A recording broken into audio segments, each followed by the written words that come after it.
2, 1.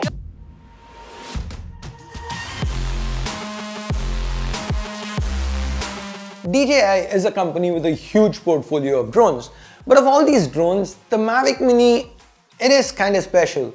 I mean, the reason why it's special is literally etched on it, and today I'm going to show you why, because we ended up getting one.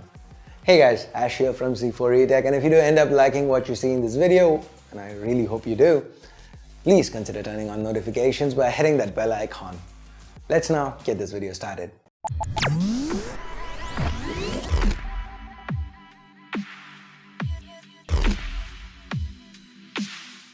Okay, let's see. This is the Mavic Mini, and I'm sure you can see why it's special. You don't? Okay, take a close look. You still don't see it? I mean, take a real close look. Yep, it weighs only 249 grams. Actually, it weighs exactly 249 grams. And why is that important? Because in India, like a lot of other countries, you cannot just buy a drone and fly it. There are many legal formalities like getting it registered, getting it a UIN, unique identification number. The whole process is tedious and often just not worth it. Heck, you even have to get permission every time you have to fly it, unless your drone falls under the Nano category. So how does it fall under the Nano category?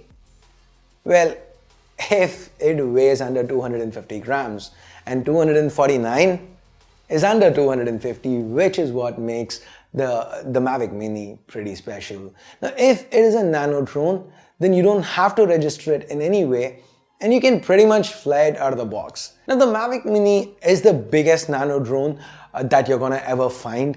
And now, just because it is a nano drone, just because it's got a small frame, it doesn't mean that this is not a capable drone. It's almost as capable as DJI's other consumer counterparts. Now, before we take a closer look, a detailed look at what features it brings to the table, let me first show you the box contents. The Mavic Mini comes in this minimalistic white box. It's got some subtle text. Inside the box, we've got the drone itself in its collapsed glory. Then there's a controller. There's some paperwork, some cables for charging and connectivity. DJI have also provided some extras like propellers, joystick tacks, and a tool to change these propellers if needed. Do note that this is the standalone version of the Mavic Mini. DJI also offers a Fly More combo that's about 25% more expensive, but it does come with more batteries, a propeller guard, a parallel charger, and more. So if you're going to be, flying more, it's worth going for that. To set up this drone, download the DJI Fly app and connect the phone to the controller through this proprietary connector. DJI have provided all three cables, Lightning, Type-C, and even micro USB. So no matter what phone you want to use this controller with, you can do that. By the way, this proprietary port you see here, the one that the other end of the cable plugs into, it also takes micro USB. So the reason it takes micro USB is because that's how the controller charges. And the drone charges again via micro USB. It's pretty simple. There are these four LED indicators, these four dots. They show the charge levels. Now, coming back to the DJI Fly app, it takes about half a gig of phone storage. So why is this app this large? Well, that's because it contains quite a few short video tutorials to help us with the basics, pairing, flying, the tips and tricks, if I might say so. So even for those of us with little to no drone flying experience, this kind of helps us get started up. Of course, to get proficient at flying drones, there's nothing like practice, no substitute for practice. But this is a good little place to get started. You don't have to really jump into YouTube and start searching videos. It's right there at the app. In the app, and that's pretty convenient. Now, once you pair the Mavic Mini with your controller, flying it is pretty simple. Pressing the takeoff button launches the Mini to a certain height, and it hovers right there. So up and down on the left stick moves it, up and down. Left, right on the same stick pans or rotates it. The right stick here is used to move the drone left, right, forwards, or backwards. Now, this is relative to the direction of the Mavic Mini, not to your direction. You can also change it to your direction, as in relative to where the controller is. That's from the app itself. This is kind of a headless mode. To control the gimbal, the camera on it, there is a wheel to the top left of the controller. and whatever the camera is seeing, we get a live feed of it on the phone. Now we can land the drone by pressing the landing button on the controller, or in an emergency you can just plug the drone from midair, flip it upside down, and the propellers get turned off. Now, as far as the battery goes, on a full charge, the Mini is said to offer an average flight time of about 30 minutes and a range of up to 4 kilometers. The 30-minute flight time, it was more or less what we got. Even though this drone skims out on most obstacle avoidance sensors, DJI still kept the automated cinematic macros, and that's something we're going to talk about later. And they also have the Find My Drone features. The Find My Drone, well, the drone, it makes it fly back to its takeoff position if you're having a hard time bringing it back or somehow end up losing connectivity.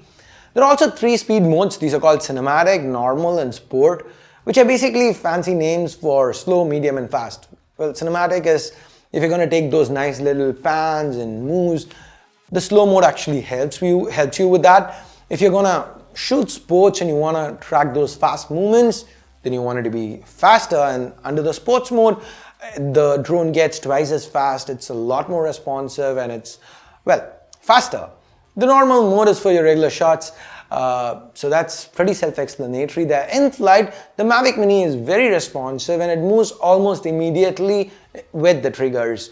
You'll also get a live feed, as I said, of the footage on your phone. You can save this footage locally to the SD card. And if you're going to do that, you can shoot 1080, 60 FPS or 2.7K at up to 30 FPS. But you can also, if you're not using an SD card, a micro SD card, you can save this footage directly to your phone. In that case, you're restricted to 720p.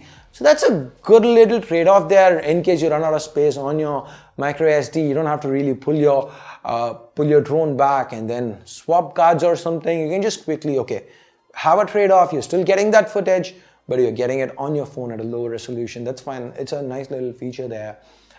Quick Shot is one of the more interesting features available on the Mavic Mini. It allows you to take preset complex shots in just a few taps. So here are some examples. This is Droney. It makes the drone move away from you at a slight angle. It's pretty cinematic, and you're going to be seeing a lot of this in our videos in the future.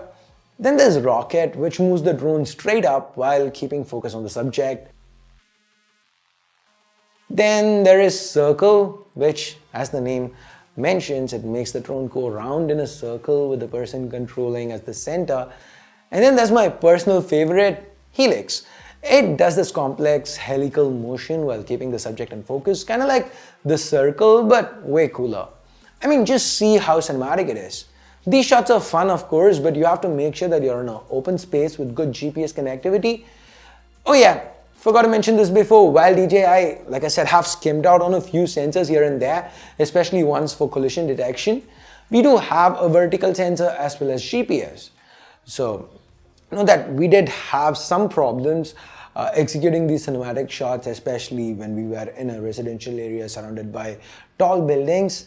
Still, the footage from the Mini, it was well stabilized because of the 3-axis gimbal, and the content itself was pretty sharp. It can, like I said, shoot 1080p or up to 2.7K at 30 FPS. The 12 megapixel still images also came out really good. As long as the lighting is pretty good, the results from the camera were really excellent. The minor problem that we experienced while shooting, if I had to say, there's one minor problem here, and that is something we went in expecting, and that would be the way the drone swayed, even if things got a little windy. Now, given the weight and size, we can't really complain about this because this is a nano drone after all. So overall, the Mavic Mini, it's an amazing first purchase if you're a beginner to the drone scene, and that too, this is an extremely pocketable design. It's almost the size of a 10,000 milliamp hour Mi power bank, the old ones. So it's not too big, and at the price though, it's a $400 drone, which means it should cost around 28,000 rupees. But in India, it is priced at 44,000 rupees on Amazon. You can get it offline at 39,000 rupees. So it is priced a little too expensive here. But if you are someone who wants to get started with some pretty good looking drone footage in India, then this is probably the cheapest option available and the easiest one to use because the footage is excellent, flying it is fun, and it is street legal. So what do you guys think of the Mavic Mini? Is this something you'd be interested in getting? Let me know your thoughts in the comments below. And with that, we get to the end of this video. Thumbs up, thumbs down based on what you felt about it. Subscribe and turn on notifications by hitting that bell icon if you haven't yet. Thanks a lot for watching. Till next time, my name's Ash. You've been watching C4E Tech, and I'm signing off for now. You guys have a great day. Bye-bye.